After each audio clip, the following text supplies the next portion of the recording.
Hey guys, welcome back to my channel. Rewind that. It's your girl Miss K. If this is your first time coming across my channel, welcome. Please be sure to subscribe if you like the vibe and hit that notification bell so you know when I upload more videos like this one and when I go live. So tonight, guys, we are going to be continuing on with our rewatching of The Wire, revisiting The Wire, season 4, episode number 1, and that episode is called Summer Boys. I'm sorry, Boys of Summer is right here on the screen, and I'm talking about some summer boys. All right, so let's get the quote of the episode, which is "Lambs to the Slaughter" here by Marsha Donnelly.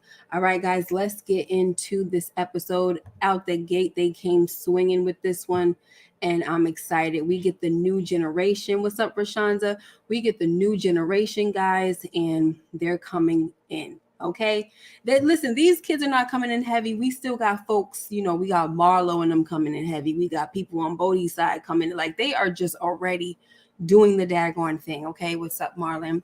All right, so here we go, guys. The episode starts off with Snoop, and she is shopping for a drill. Okay, and she's looking at this other drill, which is like 600 and 699 or something like that. Crazy price for a drill. Okay, guys, and I'm just like, yo, whatever she's doing, right, with whatever drill that she has right now, it's a problem, because if she leaves it in the truck, the battery dies. Then when it's time to use it, and we know what she's using it for, okay? When it's time to use it, it doesn't freaking work. So then she gets this freaking guy right here schooling her. Oh my gosh. Just like telling her how much power the drill has, this and that and the third. This drill it uses powder, as in gunpowder. So she over here like, oh, you could just, delete a ninja with this instead of using a freaking gun. In case you don't have a gun, we could use the power drill. All right. So like I said, she's shopping for it. Now, the funny part about this scene right here was that he was like, are you working? Like, you work part-time or full-time? She was like, we work all over. And then she said, we have about 5 jobs last month. I'm like, yo, they are doing the most. What's up, Somatic? So yeah, it was a very hilarious intro.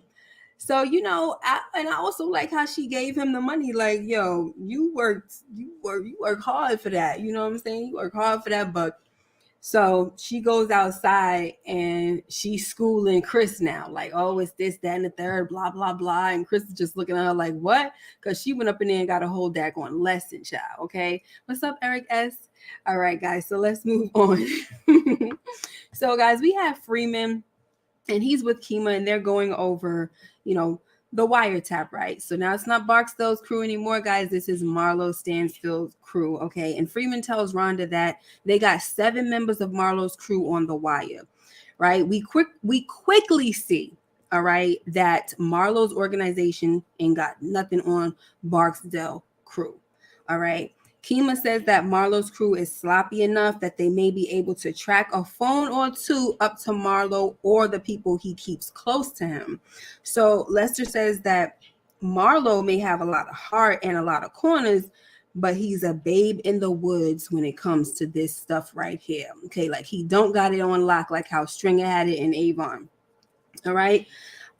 So then Freeman also tells Kima and Rhonda that he was proud to be chasing the Barksdale boys.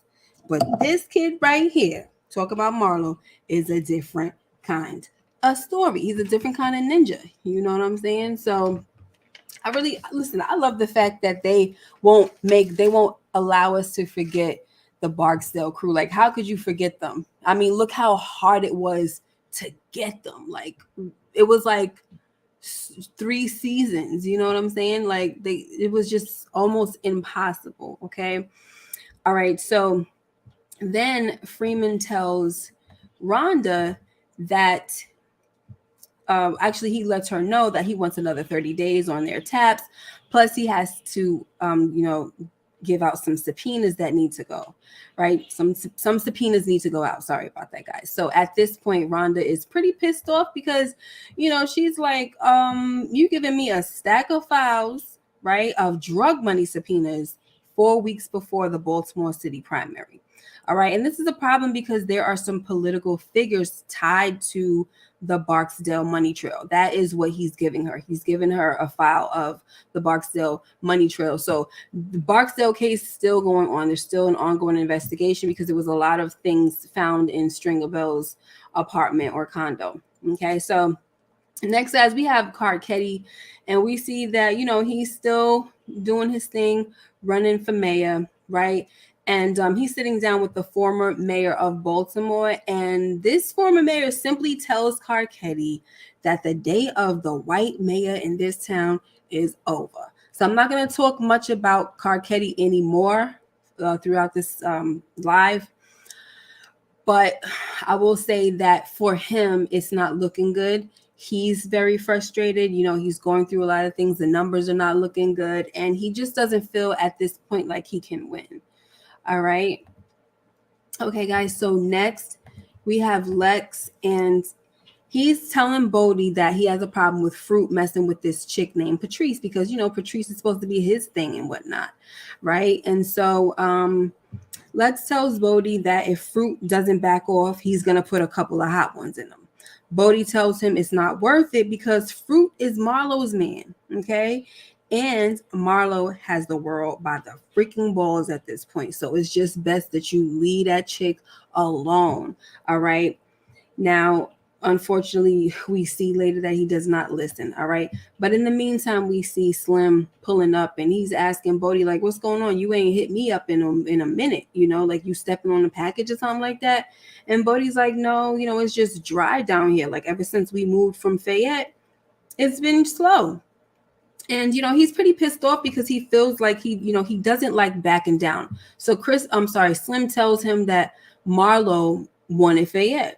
And so it's like, if Marlo wants a corner, you got to get off the corner. I mean, how Marlo come in on this real like beast mode type of bully type of stuff, I don't know how that happened, how that was possible with 2 hitmen that he got. I don't get it, guys. But anyway, folks are scared of Marlo, and he got it on lock, and that's just the bottom line. So, Bodie's feeling like, look, I don't like just rolling over for this guy. I feel like I need to do something. But it's just the way it is. And after he leaves, walks away from Slim, that's when he tells what's his name over here? Oh my gosh, Lex, that it's just not worth it. Leave it alone. Don't even bother with the whole Fruit and Patrice situation. Okay. Now also, I don't have a pick for this one, but we have Herc, and we see that he is on detail for Mayor Royce. Okay. He's on Mayor Royce's detail, and he's being a douchebag as usual, guys. Can't stand him. All right.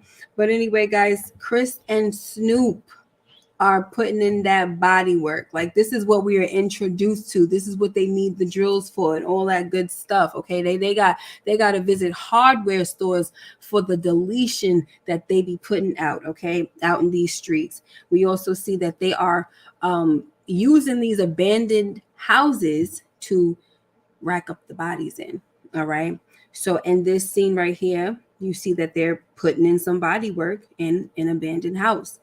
And one thing that I don't want to say that I like about this scene, guys, I really don't want to say I like it because we see a man getting deleted.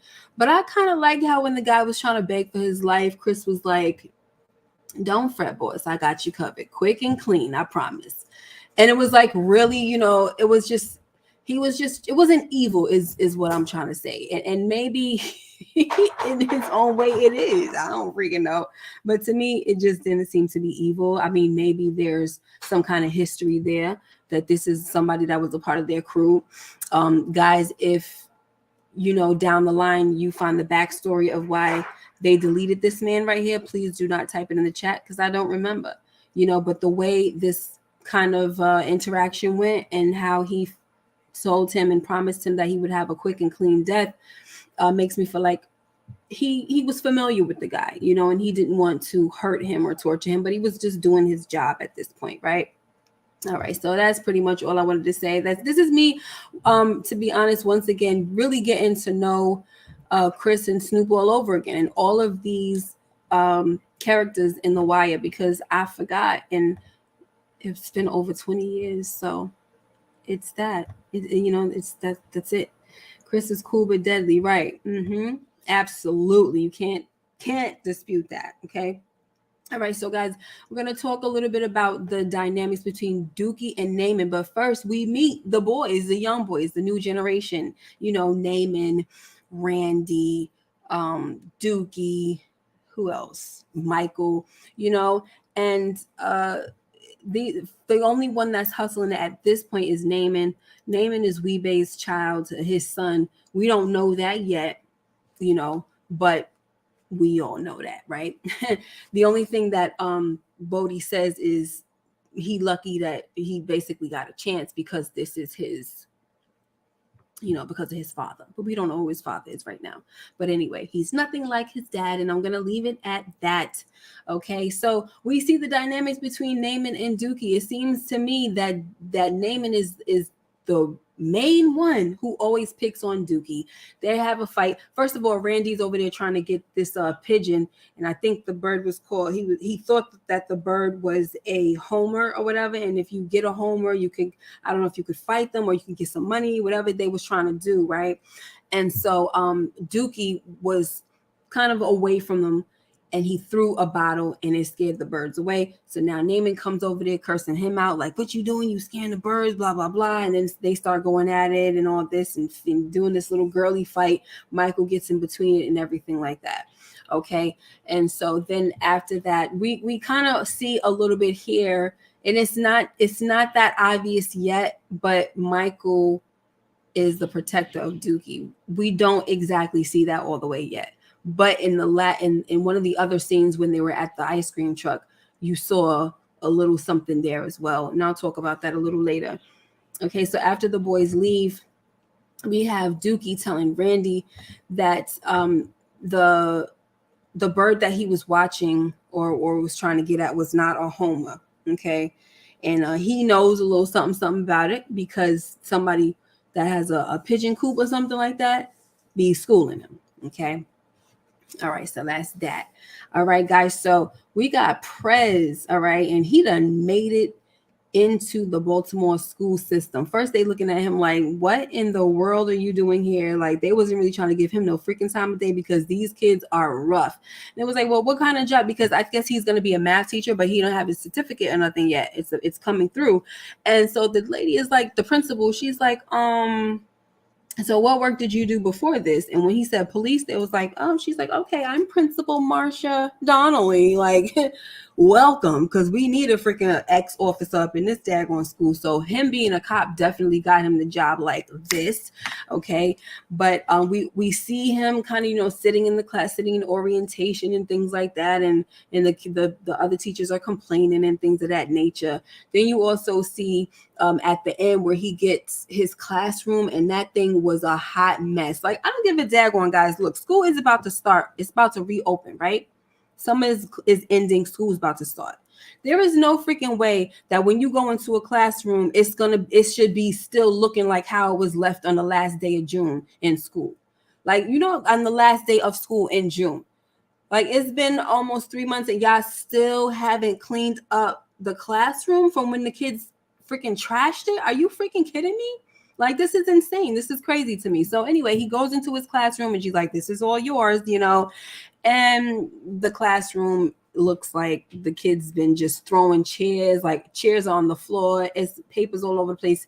It's insane. One of the ladies was also complaining at the orientation that a kid threw a book at the daggone window. It was a closed window. Okay, so maybe it shattered or something like that. I don't freaking know, but it's just crazy.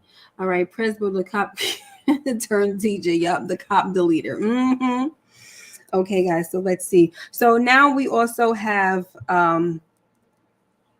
Lex, who deletes fruit. All right, guys. I don't imagine that we'll be here too long because it's just me going through it. I was expecting Moochie, but if she comes, and by the time she comes, it'll be pretty much almost going to be done. All right, so it's all right. All right, so guys, Lex finally deletes Fruit and it's all on the wire. Okay, guys, all on the wire. You know, the people that's talking about the situation, they ain't holding nothing back. They talking about the names, they saying where it took place, where he shot him at and everything. I'm like, yo, these people are so reckless and stupid. It's ridiculous. Okay. They just giving the information away. Okay. So they already know who they need to look for. They know who the victim is. They know who they need to look for. So you already got Bunk on it. Okay, he's on it, guys. And you know, when he goes and talks to Lester. Oh, first of all, I just want to stay with this picture right here. You over here deleting this boy over a chick. And then you're going to talk about something. What's up, Patrice? Like she's supposed to want you after that. And she screams in horror and runs away. Like, what was that even for? It was so stupid, and you wind up losing your life over what? You didn't even get the girl. She didn't even want you after this. Like, it was just really dumb. Very freaking stupid. Okay, so anyway, like I was saying, guys, when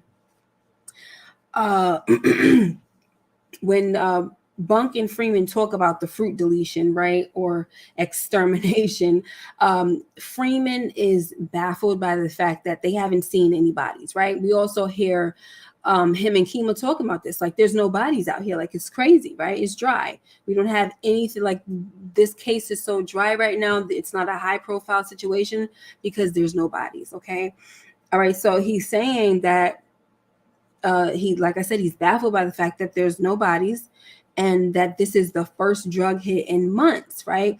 And the strange thing is that Marlo, it was Marlo's boy that got hit. Okay, so that's what's so strange about it, because Marlo is supposed to be, like Marlon said, the new freaking sheriff in town. He got everything on lock. So how is it that it's been bone dry out here when it comes to bodies dropping? But then when the first body that they hear about is Marlo's boy. And that's because Marlo's people, when they drop bodies, it's not that bodies aren't dropping. When they drop bodies, they're putting them in the freaking abandoned buildings. All right. There you have it. All right, guys. So let's see. After this, guys, Marlo tells his crew that Lex needs to go. He dropped one of ours, so he gotta go, right? The crew, this guy, the bald guy over here, was like, yo, let say the word, this and that. We're gonna clear out the whole corner, blah, blah, blah. And Marlo was like, why would I wanna just drop all of them, right? Why I wanna delete all of them and go to war with folks that's not trying to go to war with us? Like, it's just so needless. So it's one of the first smart things that I can remember Marlo saying. And I thought that it was very smart of, I already said that.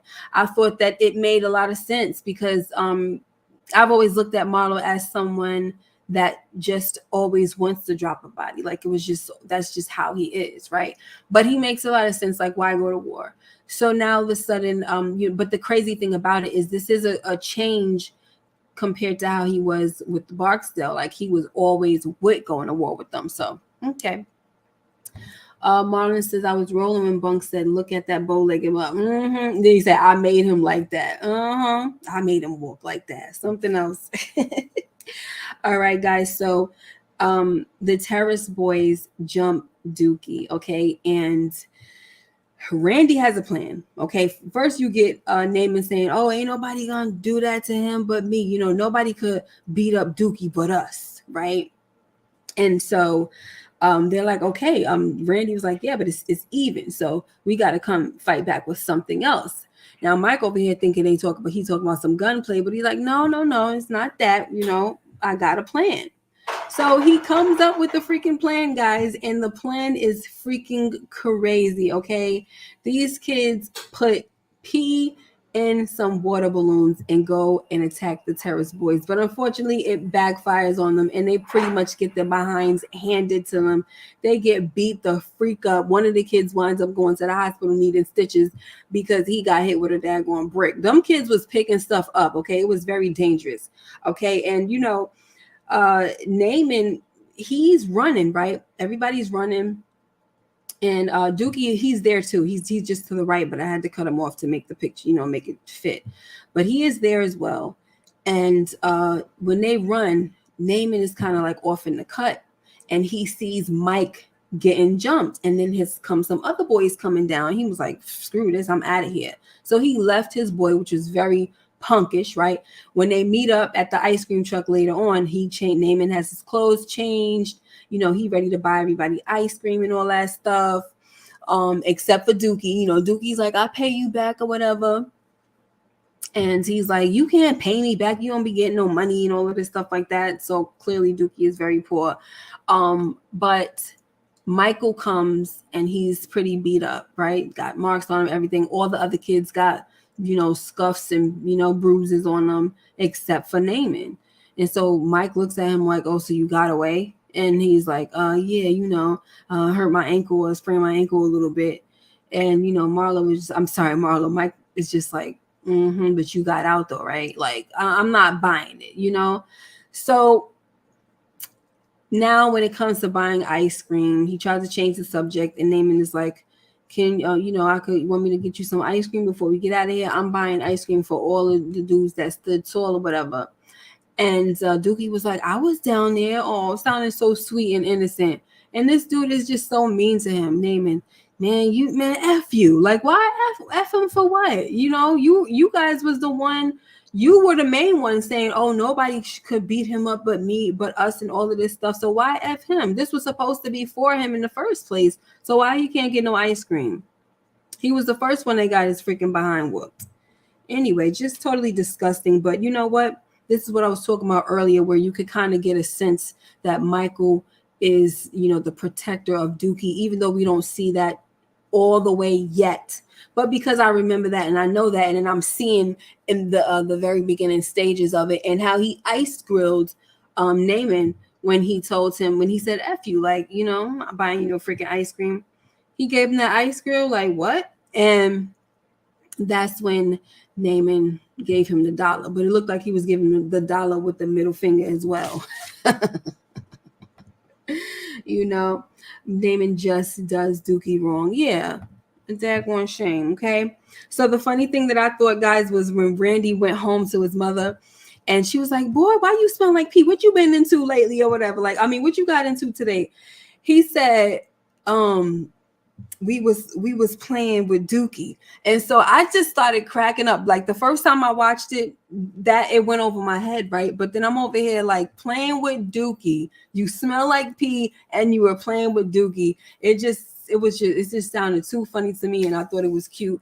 Of course it's nasty, disgusting at the same time, but and I thought it was also very weird that this kid name is Dookie and he's like poor, and I think sometimes Naaman say he stink or this, that, and the third, and I'm like, why they call him Dookie? He smelled like doodoo since he was a kid. Like, what's going on? All right, anyway, so guys, I don't have a pic of this. I forgot what that guy's name was. The heavy set one that told Randy to basically set Lex up. All right, and I heard them say his name, but I forgot it already, so I'm just gonna call him Fat Man real quick, right? So Fat Man uses Randy to set up Lex, right? He tells him to tell Lex that Patrice said to meet him at the playground. And I'm like, oh my gosh, this is so freaking messed up, right? Meanwhile, guys, folks is looking, okay? They looking for, what is his name? Lex, all right? But let me rewind first before okay, Kevin, yes, thank you, Marlon. So Kevin gets Randy to set up Lex. All right, so Lex does what he does, gets to the park, and who's waiting? It ain't Patrice, honey. It's another chick named Snoop. Snoop. The one funny thing about this series and this character Snoop is that it seems like she said, to hell with you guys giving me a fake name. Y'all could use my whole government plus my real life alias. Like her name is on when we see her on the board, when whatchamacallit was talking, what is his name? She Freeman on the board. Her name is her full real life government, Felicia Snoop Pearson. All right. And like that is all of this is her name in real life, her government name and her alias. They really call her Snoop and everything. So that, I mean, she just said, forget it, I don't care. Y'all could just give me a part. You don't have to worry about coming up with a name. Just throw me up in here, okay? Anyway, so Lex gets to the park Snoop come, she's on the swing. She steps forward. He looks like he tried to run. She turned around. He turned around and see Chris, and he tried to cop the plea to Chris. And Chris was like, "I know it's all good. I know, like he." Don't try to beg to him, okay? Because it's going down regardless. That's just that. I'm here to do a job. It's gonna get done, okay? So meanwhile, guys, while he getting deleted, the cops are looking for Lex, right? I think it's Bunk and Carver, but he ain't nowhere to be found because, like Kevin said, he went up the block, but he ain't never coming back down. Okay, I say he ain't never.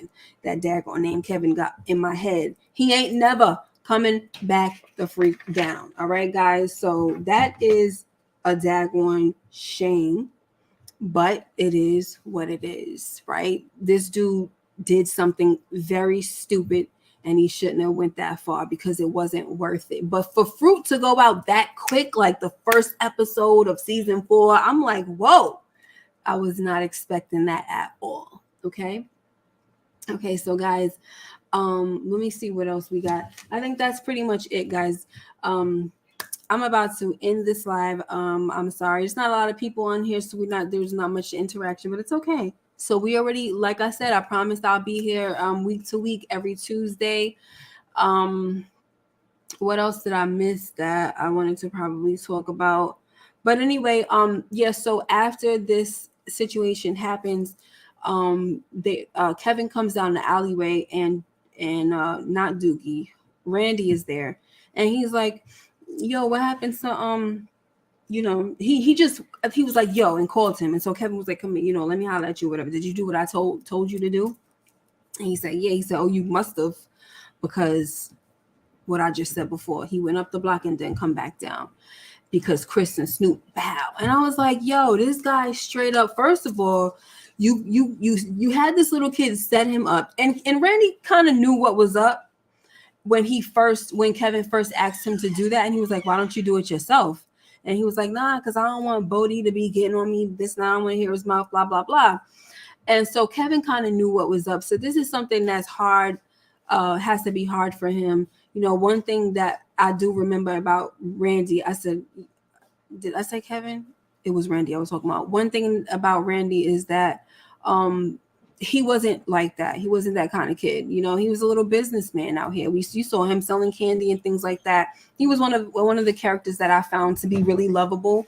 And I just felt really bad about everything when it comes to this kid and the type of stuff that wound up going on with him.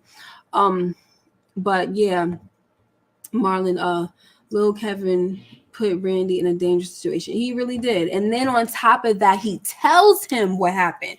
Not only do you use him to set somebody up that was a part of your own crew. See, this is the thing that's dangerous and kind of smart with Marlo, is that he uses somebody else's crew, right? A person in Bodie's crew, the ops basically, to go and set up the person that they need, right?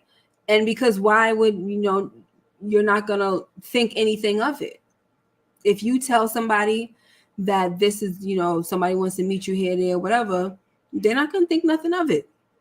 But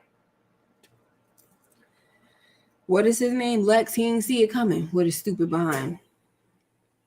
He didn't see it coming, but it is what it is, he got. Oh well. And now he's in the abandoned house. All right, guys, thank you so much for joining me. I appreciate you guys being here. Make sure you like, comment, and subscribe if you haven't already, and hit that notification bell so you know when I upload more videos like this one.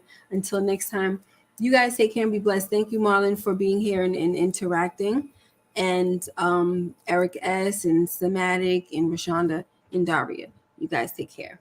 Bye-bye.